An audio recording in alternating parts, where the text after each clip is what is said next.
knowledge of God, bringing every thought into captivity to the obedience of Christ. Other versions read, casting down imaginations. Let me tell you this, your imagination could be your biggest asset or your biggest liability. Right.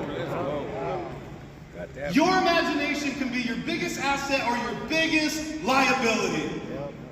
Imagination happens in the mind. It's a crazy place. The mind is where we find the Bible calls strongholds. Strongholds. A stronghold, Paul refers to, are lies that the devil has ingrained so deeply in our mind and in our belief system that they now have power over areas of our lives. The police were finally able to break into the vault and bring everyone out alive.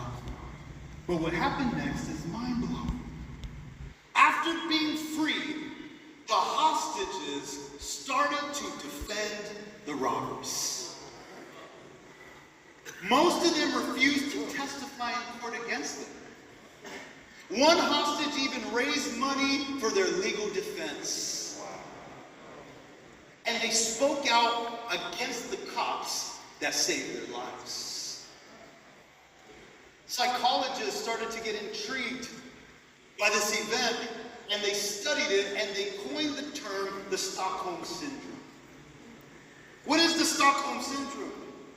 Why were all these 4 people that were held hostage by somebody at gunpoint suddenly turned around to agree with him?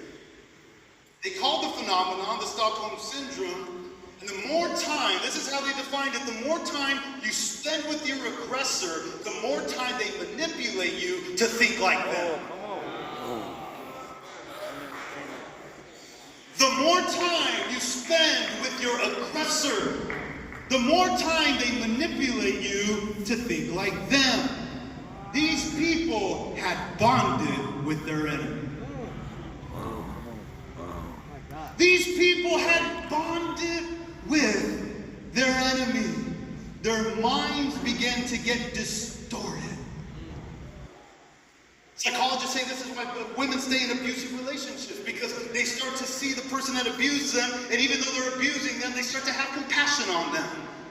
And so they stay in relationships for 20 years, 25 years, even though they're in a domestic violence and this is happening and that's happening, but they feel some kind of connection to their aggressor. People looked at them and they said, well, what was going on with them that they spent so much time that they started to agree with their enemy? There's some men here today that you've been spending so